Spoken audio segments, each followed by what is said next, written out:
Fatty liver can lead to liver failure. And I've seen it happen, and we're going to tell you how to reverse it.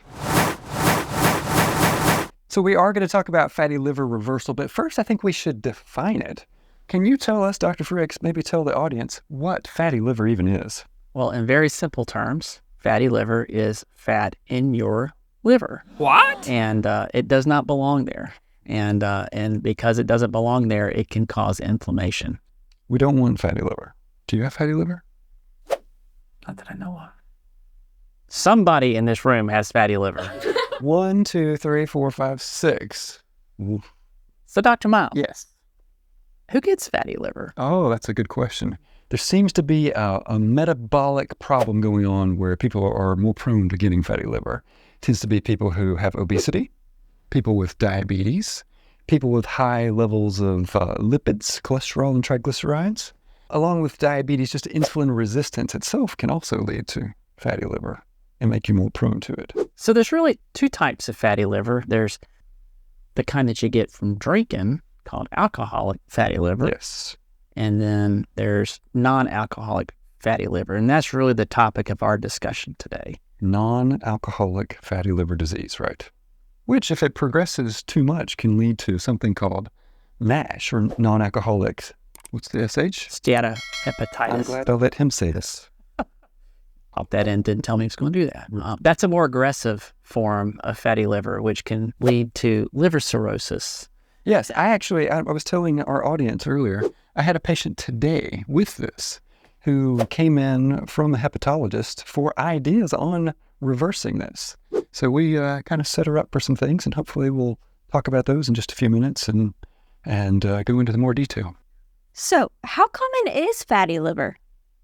Oh, I think it's very common. I've heard stats that say that globally, 1 out of 4 or 5 people have it. That's a lot of people. That's a lot of people. Yeah. And a certain percentage of those end up progressing on to the more serious type, leading to cirrhosis and potentially liver failure. And it's even higher in populations such as those with diabetes. I think it's 70% of diabetics have fatty liver. So what's interesting is that as common as this is, only about 1 in 20 people that have it actually know that they have it. How do I know if I have fatty liver disease? That is a very good question, since so many people don't know they have it. We get some clues. The first clue that we get is that maybe the liver enzymes are elevated. Liver enzymes are present in the liver as well as other places in the body like the muscle. And we routinely check those during physicals and other monitoring of certain conditions. And we see that they're elevated. So that's our first clue that you might have a fatty liver and need further evaluation. Unless it gets way down the road and you start developing liver problems from this inflammation, usually it's just an incidental finding on a ultrasound or a CAT scan. But most of the time it's through lab work when they're checking metabolic panels and you happen to be getting liver enzymes back. Yeah, if people come in and they're already jaundiced and having symptoms, it might be too late. That's bad. So if my liver enzymes are elevated, what should be the next step?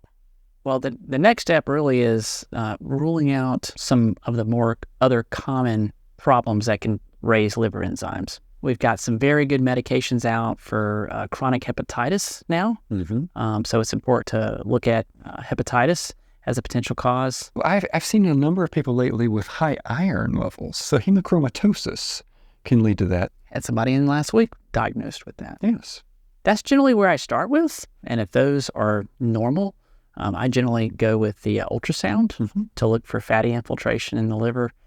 Yeah, I see a number of people with elevated liver enzymes. We do those tests, maybe some other tests. Most of the time when we get the ultrasound back, we kind of know it's fatty liver just because fatty liver is so common. And then once we treat it for fatty liver, if they're not getting better, sometimes we go for some of the more rare causes of elevated liver enzymes. After being diagnosed with fatty liver, what will happen next? Well, we talked about some of these metabolic problems like diabetes and obesity being a big factor. So we look at those with the patients and see what they need. Most of them could stand to lose a few pounds, be on a healthier diet where they're avoiding processed foods, things like sugar and flour and things that are added to food that we just don't need much anymore unless we're in times of famine.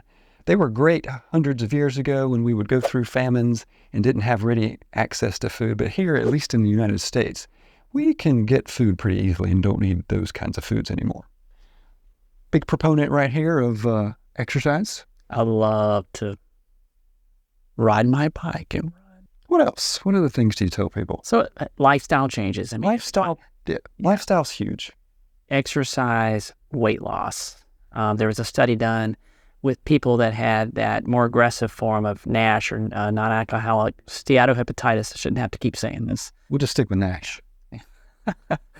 But they looked at these people that had this, and if they could lose 10% of their body weight, 90% of them had resolution of that steatohepatitis, that inflammation, that's aggressive inflammation. That's huge. That's 90%, 9 out of 10 will be essentially cured. Just by losing 10% of the weight. Yes. Just to put that in perspective, if somebody weighs 200 pounds, that's 20 pounds. I think that's quite doable with lifestyle measures for most people. And I also read that one of your favorite diets is very good. Yeah? And Which one? which one? The one that he loves, the Mediterranean diet. Very good. If you're looking for a diet along with your exercise and weight loss program, the Mediterranean diet is a very good one. I have seen some people on the internet promoting the carnivore diet for this. What would you say about that? If it helps you lose weight, I think that I could go with that. If there's a lot of diets out there that can help you lose weight. It's finding the one that motivates you and that you can stick with. I think the important thing is weight loss. Yeah. And anything that helps you to lose that weight. I think a big part of the carnivore diet is that people are eating fewer calories, even though they're eating a lot of meat, just because they're feeling full and they don't want to eat more because they've eaten plenty. I'm not a proponent in any way of the carnivore diet. I think My favorite. No, I think that anything like that is okay short term, but long term, I am not a fan at all. What would you say about a plant-based diet? Kind of the opposite extreme of the carnivore diet. It's a pretty healthy diet as long as you're getting some protein and I think plant-based diets for this are definitely good. They help decrease the number of calories that people consume and help with weight loss. As long as your plant-based diet isn't a vegan type diet that is high in flour and sugar, because those are made from plants too.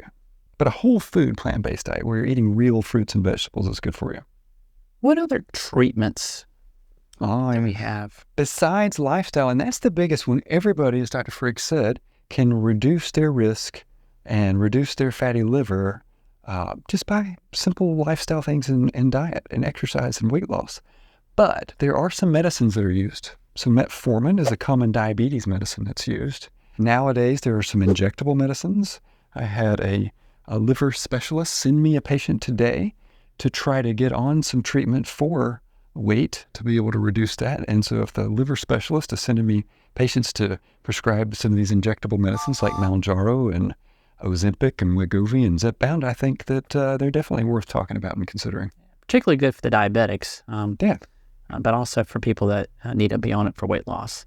There's an older diabetic medicine, Actos or pioglitazone, but it's not one that we got better medicines now, but that is one that can also help. Forgot about that one. Yeah. I haven't used it in quite a while. For those that try to fast forward through the lifestyle changes and find an easy route, I want to reemphasize that the main treatment and the main way of getting rid of this is through lifestyle changes, weight loss, exercise, and diet. If we haven't said that enough. I think that's the answer. The answer is simple. It's just hard to implement. So I think it's important for people to understand the risks of fatty liver and to know that it should be treated and that they shouldn't just ignore it. And then one other, there's also bariatric surgery, which has been known to get rid of fatty liver. But that's an aggressive approach and one that I would take a last option. So Dr. Fricks, as you have said multiple times today, we can probably summarize the cure for fatty liver with one word or two words. Lifestyle changes. Healthy diet, exercise, and most importantly, weight loss along with this. And if you're doing those things, you can reverse your fatty liver. And I've seen it happen many times. You just have to get your mind right with that and do it. So if my liver enzymes are elevated, how often should I be getting blood work? It's pretty routine for me to bring a patient back in about a month to see again, one, are they still elevated? Maybe it was a transient thing and they're back to normal. And then two, I'll also usually run a few extra tests, including the hepatitis and iron and maybe a few other things to see why I think they're elevated.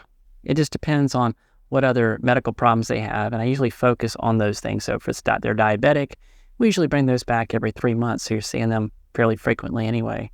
Okay, but what if only one of my liver enzymes is elevated? That happens very often. Very. I'd probably say half the people that we see with these things have just one of them elevated. And that's all it takes. And sometimes you'll have one elevated, sometimes you'll have two. Just having one up, is the workup's the same. So give me one or two. So put down your beer, Well, put down your sweet tea, yes. go out and take a walk. Thank you for watching. Please let us know if you have any comments and questions down below, and we'll see you next time.